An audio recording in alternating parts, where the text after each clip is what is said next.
आनंदी या मालिकेच्या आजच्या एपिसोडमध्ये आपण पाहत असतो की ते शिल्पाने युगंधरला फॅक्टरीमधून घरी बोलावून घेतलेलं असतं आणि त्याच्याशी बोलत असते.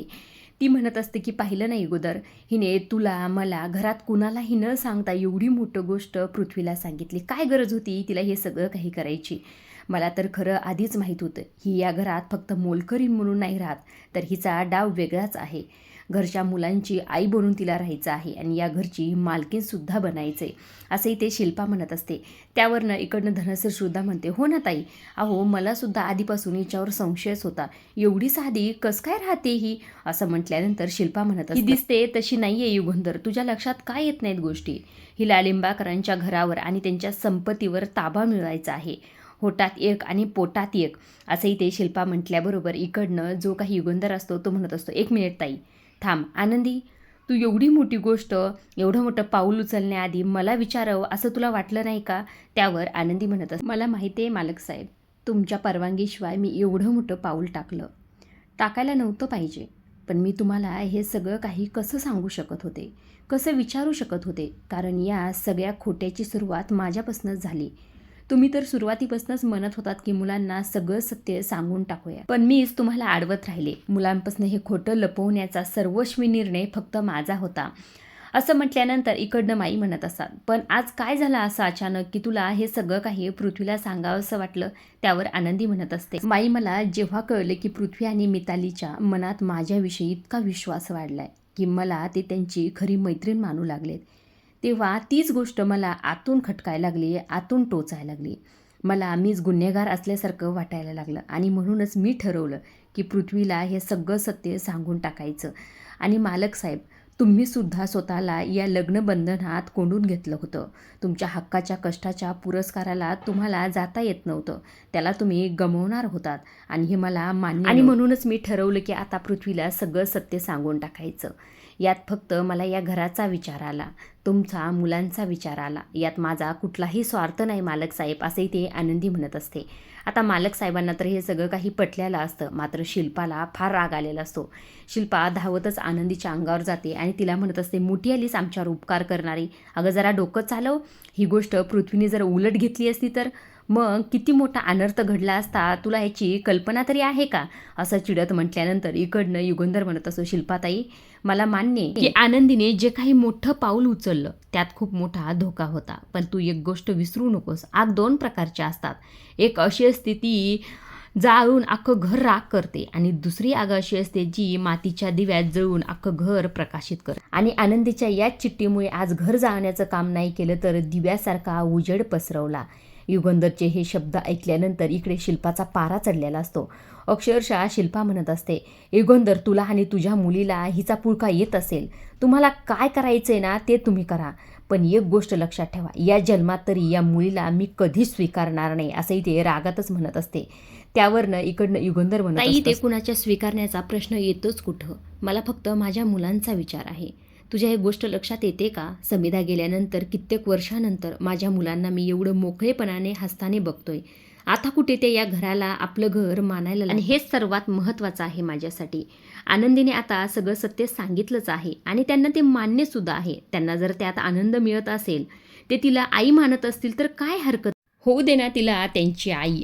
आणि काय तुला त्रास आहे सांग मला, मला तेच कळत नाही. असं म्हटल्यानंतर शिल्पाचा पारा चढलेला असतो. युगंधर पुढे म्हणत असतो, शिर्के, पुरस्कार कॅन्सल तर नाही ना केला? त्यांना सांगा की मी आणि आनंदी तो पुरस्कार स्वीकार करायला येत. आता युगंधरच्या तोंडातून हे शब्द ऐकल्यानंतर तर शिल्पाचा पारा चढलेला असतो. आता इकडे दुसऱ्या बाजूला जी काही आरती असते ती पृथ्वीवर रुसलेली असते, कारण की तो तिला चेटकीन म्हटलेला असतो. अक्षरशः गाडीच्या बाहेर येऊन ते बसलेली असते. इकडे पृथ्वी म्हणत असतो, आरती, तुला कळतंय का? 20 मिनिटं झालीत अगं. बालिशपणा आणि तुझा हा युगो बाजूला ठेवशील का जरा? मला मीटिंग आहे आणि मीटिंगला उशीर होतोय, कळतंय का तुला मी काय बोलतोय तर? मात्र आनंदी एकही शब्द बोलत नसते. अरे मी तुझ्याशी बोलतोय, असं म्हटल्यानंतर आनंदी म्हणत असते, हो का, माझ्याशी बोलतोस का? चेटकीन म्हणताना वेळ नाही बघितला मगाशी तू. मला खरं तर जोपर्यंत तू सॉरी म्हणत नाहीस तोपर्यंत मी इथून हलत नसते. असं म्हटल्यानंतर पृथ्वी म्हणत असते, काय मी आणि तुला सॉरी? हट, मी असं कधी होऊ देणार नाही, असं म्हणून तो बाजूला जाऊन उभा राहतो. आता चहावाला येतो. चहावाला पृथ्वीच्या हातात एक कप ठेवतो आणि आरतीच्या हातात. आणि चहावाला आता पृथ्वीला म्हणतो, साहेब मी एक गोष्ट तुम्हाला सांगू का, खरं तर सॉरी म्हणून टाका की, आणि जाऊ द्या, असंही तुम्हाला उशीर होतोय ना, सॉरी म्हणल्याशिवाय ह्या मुली काय ऐकत नसतात. असं म्हटल्यानंतर पृथ्वी विचार करतो आणि तिच्याकडे जातो आणि म्हणत असतो, सॉरी, मी जे काही वागलो त्याबद्दल सॉरी, आता इथून पुढे असं होणार नाही. असं म्हटल्यानंतर आरती म्हणत असते, आता कसं, असं म्हणून आता गाडीत जाऊन बसते. आणि गाडीत जाऊन बसल्यानंतर पृथ्वी मात्र परत नाटकं करायला सुरुवात करतो. आता पृथ्वी मुद्दाम नाटकं करतो, कारण की आरतीला तर शिक्षा द्यायची असते.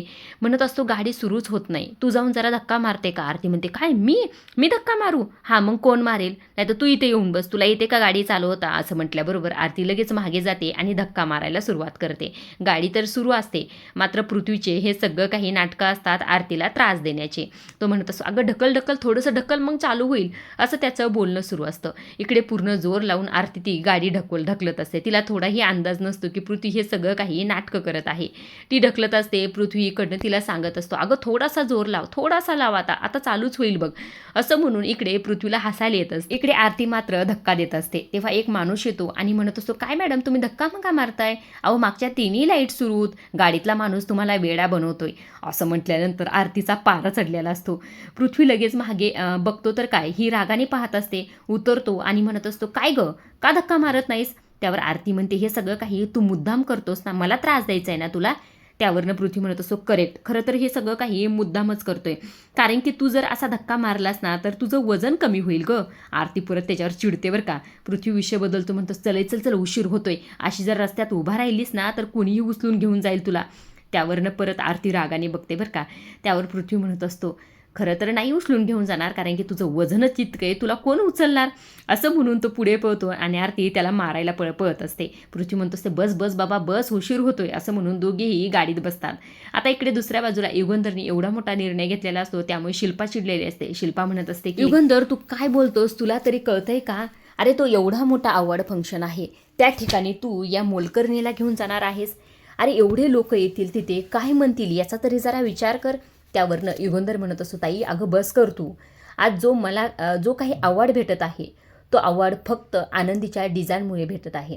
मला माहिती आहे तुला ती आवडत नाही, तिचा तू राग करतेस, पण त्याचा अर्थ असा होणार नाही की तिच्या कामाचं, तिच्या कलेचं श्रेय मी तिच्याकडनं हिरावून घेऊ शकेल का.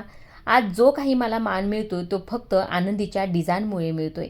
त्यामुळे मी सन्मानाने तिच्यासोबत अवॉर्ड फंक्शनला जाणार आहे आणि हा शेवटचा निर्णय आहे. आणि आनंदी तिथे खरं तर 2च सीट आहेत, 2च पासेस आहेत, त्यामुळे आपल्या दोघांनाच तिथे जावं लागेल. हे ऐकल्यानंतर आनंदी मनात विचार करत असते, अरे देवा, आम्ही दोघे जाणार म्हटल्यानंतर मी अंध आहे हे सत्य तर समोर येणार नाही ना, असंही ते आनंदी विचार करते. आता युगंधर जाता वेळेस आनंदीला म्हणत असतो, आनंदी कुणाच्याही बोलण्याचा विचार करू नकोस, तयारी करून ठेव, उद्या सकाळी आपल्याला निघायचं आहे, असं म्हणून युगंधर तिथून निघून जातो. इकडे मात्र शिल्पाचा पारा चढलेला असतो. शिल्पा तिथून निघून जाते आणि एक एक करून सगळेजण घरातले निघून गेलेले असतात. आता आनंदी उभा असते. आनंदीला फार टेन्शन आलेलं असतं. माई आणि बापू आनंदीकडे जातात आणि आनंदीला म्हणत असतात, आनंदी तुझं अभिनंदन, असे हे दोघेही म्हणतात. त्यावर आनंदी म्हणत असते, माई बापू पण मला फार टेन्शन आलंय, उद्या मी थेट मालक साहेबांसोबत त्या अवॉर्ड फंक्शनला जाणार आहे. तिथे सगळे नवीन माणसं, नवीन जागा, मला काहीच कळणार नाही, मी गोंधळून जाईल.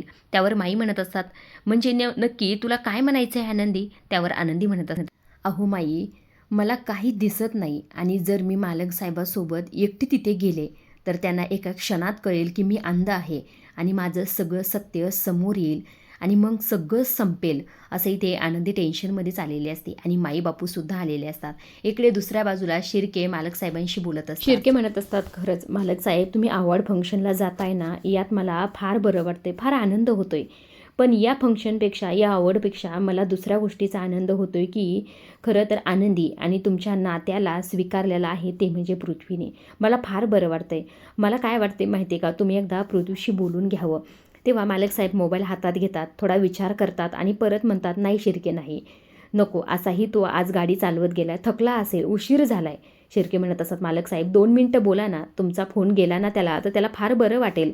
तेव्हा मालक साहेब म्हणत असतात, नाही रे शिर्के, नाही, काय आहे ना, फोनवर या गोष्टी नाहीत बोलता येत. समोरासमोर बोललं ना तर त्या जास्त मनाला भिडतात. मनातल्या गोष्टी एकमेकांना कळतात, भावना एकमेकापर्यंत पोहोचतात. त्यामुळे एकदा काय पृथ्वी मुंबईहून आला ना त्याच्या समोर बसून मी सगळ्या गोष्टी त्याच्याशी बोलेल, असं म्हटल्यानंतर शिर्के म्हणत असतात, हो मालक साहेब, तुम्ही म्हणताय ते अगदी बरोबर आहे. बरं मी निघतो आता, उशीर झालाय, काही लागलं तर सांगा, असं म्हणून शिर्के निघून जातात. शिर्के निघून गेल्यानंतर आता इथे मालक साहेब समिधाच्या फोटोकडे पाहत असतात आणि समिधाशी बोलत असतात. ते म्हणत असतात, समिधा, खऱ्या अर्थाने आपला मुलगा मोठा झालाय, समजदार झालाय. आता तो एकदा काय मुंबईहून आला ना की मी त्याला एका गोष्टीची खात्री देईल, ज्या परिस्थितीत आनंदीसोबत माझं लग्न झालं असलं तरीसुद्धा माझ्या आयुष्यातली शेवटची आणि पक्की जागा फक्त तुझीच असणार आहे. ती जागा मी कुणालाही देऊ शकणार नाही आणि तूच माझ्या मनात कायम राहशील, असंही ते मालक साहेब म्हणत असतात. मालक साहेबांच्या डोळ्यात पाणी आलेलं असतं. आता ड्रेस वगैरे बदलण्यासाठी कपाट उघडतात तेव्हा त्यांच्या हातात पृथ्वीचा आणि समिधाचा फोटो येतो. ते प्रेमाने त्याच्याकडे पाहत असतात आणि म्हणत असतात, पृथ्वी, तू किती मोठा झालास रे, आज तुझा अभिमान वाटतो मला, असं म्हणून त्याच्याकडे पाहत असतात. समिधाचा फोटोसुद्धा पाहत असतात. आज समिधाची त्यांना जास्तच आठवण येत असते, कारण की पृथ्वी जो काही वागलाय, पृथ्वी इतका समजदार झालाय, मोठा झालाय, आज आज त्याला पाहिला तू हवी होतीस, असं त्यांना वाटत असतं. आता इकडे दुसऱ्या बाजूला जो काही पृथ्वी असतो आणि त्याचबरोबर आरती ते रूमवर जाऊन पोहोचलेले असतात. मात्र त्यांच्या दोघात एकच रूम असते, त्यामुळे ते आरती चिडलेली असते. ती म्हणत असते, तू काय करायला सांगतोस हे तुला तरी कळतंय का पृथ्वी?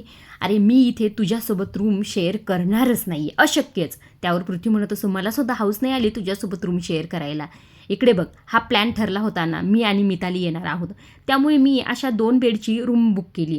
मला काय माहिती तू अचानक येणार आहेस. आता कॅन्सलसुद्धा करता आली नाही. तू बघितलंस ना मी खाली काय किती भांडलो आणि काय काय बोललो, पण तरीसुद्धा ते तयारच नाहीत. आता काय मी रस्त्यावर जाऊन झोपू का? आणि असंही मी काय तुला चावणार आहे का? आपल्या बेडमध्ये किती अंतर आहे बघ, असं म्हटल्यानंतर आरती म्हणत असते, तू चावणार नसला आणि आपल्या बेडमध्ये अंतर जरी नसलं तरीसुद्धा छत आणि रूम तर एकच आहे ना, त्यामुळे मी तुझ्यासोबत रूम शेअर करू शकणार नाही. त्यावर पृथ्वी म्हणत असतो, मलाही फार आनंद होत नाही तुझ्यासोबत रूम शेअर करताना, पण आपल्याकडे दुसरा पर्याय नाही, त्यामुळे तुला या रूममध्येच आता राहावं लागेल. आरती म्हणत असते, काही झालं तरी मी तुझ्यासोबत रूम शेअर करणारच नाही, मी रात्रभर बाहेर उभा राहील. त्यावर पृथ्वी म्हणतो, हां ठीक आहे ना, मान्य, जा तू रात्रभर बाहेर उभाच राहा. काय आहे ना, ह्या हॉटेलमध्ये काही दारू पिणारे सुद्धा माणसं असतील, ते तुझ्याकडे पाहतील, तुझी छेड काढतील, तुला त्रास देतील, पण तुला चालणार आहे ना, चालणार आहे ना, जा बिंदास जा, मी मस्त आपला झोपतो, असं म्हणून आता तिची मुद्दाम खेचत असतो. आरतीला राग येतो. आरती आता रागातच बॅग उचलते आणि दरवाजाचा जवळ जाऊन उभा राहते, पण मात्र परत तिला भीती वाटत असते. परत वापस येते आणि ते पृथ्वीला म्हणत असते, तुला लाज कशी वाटत नाही रे, एका मुलीला तू असं बाहेर उभा राहून देतोस, हीच तुझे संस्कार का? त्यावरही ते पृथ्वी म्हणत असतो, तुला बेडही नाही ते, मग गपचूप झोप. त्यावर आरती म्हणत असते, याचा अर्थ हा पण होत नाही की मी बेडवर झोपेल, मी तुझ्यासोबत रूम शेअरच करणार नाही, मी बाथरूममध्ये एक वेळ जाईल पण तुझ्या साईडला इथे बेडवर झोपणारच नाही. त्यावर पृथ्वी म्हणतो, हां ठीक आहे ना, स्वागतच आहे, जा बिंदास जा आणि बाथरूममध्ये रात्रभर उभा राहा, तुला काय करायचं तर कर, असं पृथ्वी म्हटल्यानंतर आनंदीचा पारा चढतो. आनंदी ती बॅग उचलते आणि बाथरूमच्या दिशेने निघून गेलेली असते. पृथ्वीला माहीत असतं ही काय जास्त वेळ बाथरूममध्ये थांबणार नाही, त्यामुळे तो सुद्धा छान आराम करत असतो. आजच्या पुरतं एवढंच. पुढील भागात आपण पाहत असतो इकडे शिल्पा आनंदीला धमकावत असते. तिला म्हणत असते, तुझी एवढी मोठी लायकीच नाही की तू माझ्या भावासोबत तिथे जाशील, त्याच्यासोबत गेलीस तर माझ्या भावाची आणि या लिंबाळकर फॅमिलीची तू नाचक्कीच करणार आहेस, त्यामुळे मी तुला एक सांगते, तू तिथे जाण्याची चूक करू नकोस, नाहीतर गाठ माझ्याशी आहे, असंही ते शिल्पाने धमकावलेलं असतं. इकडे दुसऱ्या बाजूला जो काही विद्याधर असतो तो धनश्रीला म्हणत असतो, त्या बापू आणि माईला तो कार्यक्रम लाईव्ह बघायचा ना, तर धनश्री तू एक काम कर, तू स्क्रीन आणि प्रोजेक्टरची सोय करून ठेव. आता उद्या त्या मोठ्या स्क्रीनवर असा धमाका होईल ना की लिंबाकर वाड्याची राख रांगोळी होईल, असं म्हणून खुश होत असतो.